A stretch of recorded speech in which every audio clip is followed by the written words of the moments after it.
Hello दोस्तों। आप सब कैसे हैं? अचीवमेंट क्लासेस में आप सभी का स्वागत है।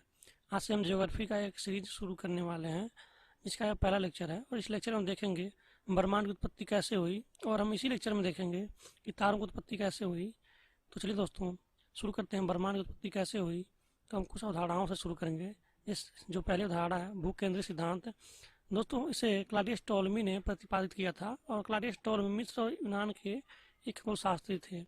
क्लॉडियस टोलेमी ने ही सर्वप्रथम ब्रह्मांड का नियमित रूप से अध्ययन किया, और उन्होंने 140 ईस्वी में बताया कि जो पृथ्वी है ये ब्रह्मांड के केंद्र में है। दोस्तों ये थी हमारी पहली सिद्धांत।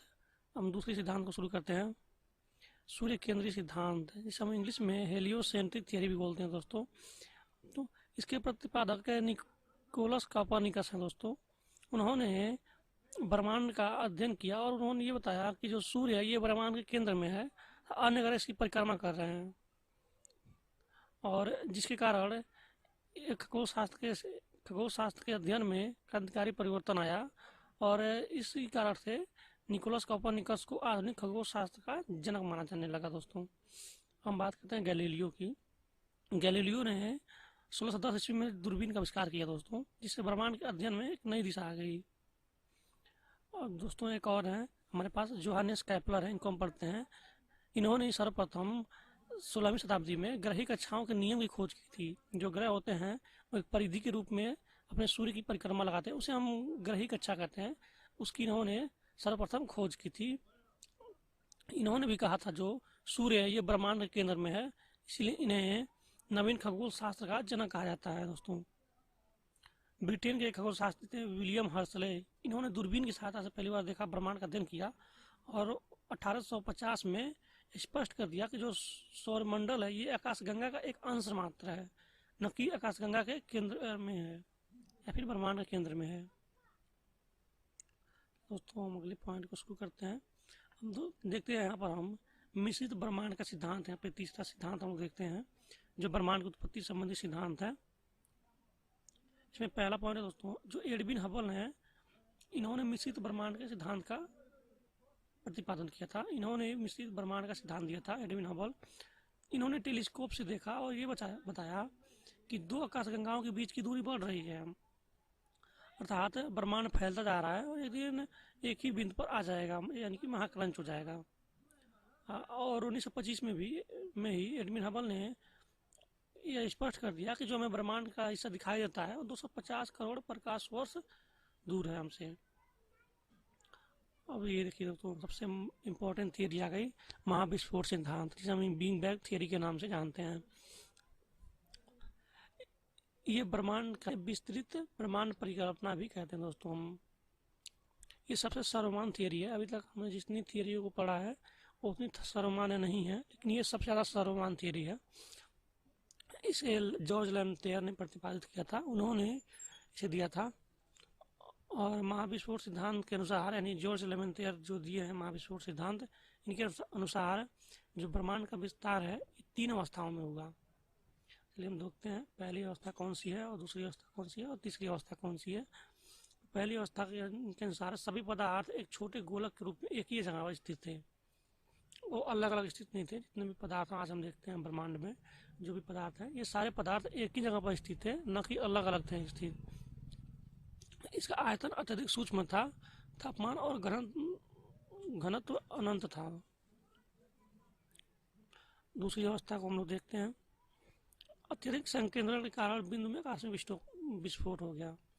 तो जो ये एकत्रित थे, सारे पदार्थ इकट्ठा थे, इसके कारण आकाश में विस्फोट हो गया। इससे ब्रह्मांड का विस्तार हुआ, और विस्फोट के 1 सेकंड से कम समय में ही ब्रह्मांड का बृहद रूप से विस्तार हो गया, यानी कि ये अत्यधिक विस्तार हो गया। और इसके बाद विस्तार की गति धीमी पड़ गई। विस्फोट के 3 मिनट के अंदर ही पहले परमाणु का निर्माण हुआ।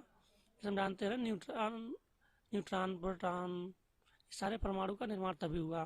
इलेक्ट्रॉन, प्रोटॉन, न्यूट्रॉन और न्यूट्रिनो का भी निर्माण हुआ था दोस्तों यहाँ पर। तीसरी अवस्था में हम लोग देखते हैं, महाविस्फोट के 3 लाख वर्षों के दौरान 4500 केल्विन तक गिरावट आए तापमान में। इससे परमाणु पदार्थों का निर्माण और तीव्र गति से शुरू हो गया दोस्तों। इस समय तक ब्रह्मांड जो है ये पूरा पारदर्शी हो गया था। हम लोग देखते हैं 5वां सिद्धांत है, इसे हम स्फीति सिद्धांत कहते हैं। इसके प्रतिपादक अलेन गुथ हैं। और हम लोग 6वां सिद्धांत देखते हैं, साम्य अवस्था सिद्धांत या स्थिर अवस्था सिद्धांत। इसके प्रतिपादक थॉमस गोल्ड, हर्बन बॉन्डी और फ्रेड होयल हैं। लेकिन हम हर्बन बॉन्डी को मेन रूप से जानते हैं। तो इसमें ये कहा गया कि जो ब्रह्मांड है ये हर समय में ऐसा ही था, यानी कि कभी इसमें चेंजेस आया ही नहीं। जैसे आज है ये तब भी ऐसा ही था, इसमें कोई विस्फोट हुआ ही नहीं कभी। इसके बाद हम देखते हैं दोलन सिद्धांत है। इसके प्रतिपादक आर्थर एडिंगटन है। अभी तक हमने देखा ब्रह्मांड की उत्पत्ति संबंधी कुछ अवधारणाओं को। हम देखते हैं तारों का निर्माण कैसे हुआ, ओरिजिन ऑफ स्टार कैसे हुआ। दोस्तों जो जरूरी है हम केवल वही पढ़ेंगे जो इससे परीक्षा में प्रश्न आता है। हम ऐसा बस जानकारी के लिए बाकी चीज़ें हम रखेंगे, लेकिन हम उनको डिटेल में नहीं पढ़ेंगे। आरंभिक ब्रह्मांड में जो पदार्थ था वो पदार्थ और ऊर्जा का समान वितरण नहीं था दोस्तों, यानी कि असमान वितरण था, कहीं पे ज़्यादा कहीं पे कम था। जिससे घनत्व में भिन्नता आ गई और इसी घनत्व भिन्नता के कारण गुरुत्वाकर्षण बलों में भिन्नता आ गई। जब गुरुत्वाकर्षण बलों में भिन्नता आएगी तो पदार्थ का एकत्र शुरू हो जाएगा। यही एकत्र जो है ये इसी से आकाशगंगा का निर्माण का शुरुआत हुआ। इसी निहारिका में गैस के झुंड का निर्माण हो गया और यही बढ़ते बढ़ते गैस पिंड बन गया जिसे हम तारा बोलते हैं आज। एक आकाशगंगा के निर्माण की शुरुआत हाइड्रोजन गैस से बनती है। एक आकाशगंगा के निर्माण की जो शुरुआत होती है वो हाइड्रोजन गैस के विशाल बादल के संचयन से होती है, यानी इकट्ठा होने से होती है। इसे निहारिका कहते हैं दोस्तों। ऐसा विश्वास किया जाता है कि जो भी ये तारे हैं, जो तारों का निर्माण लगभग 5 से 6 अरब वर्ष पहले हुआ था दोस्तों ये था तारों के निर्माण संबंधी कुछ फैक्ट जो परीक्षा में पूछ सकता है। तो चलिए दोस्तों अब हम ख़त्म करते हैं आज का लेक्चर। अगर आपको लेक्चर पसंद आया हो तो सब्सक्राइब ज़रूर करें और दोस्तों का शेयर ज़रूर करें दोस्तों। Thank you.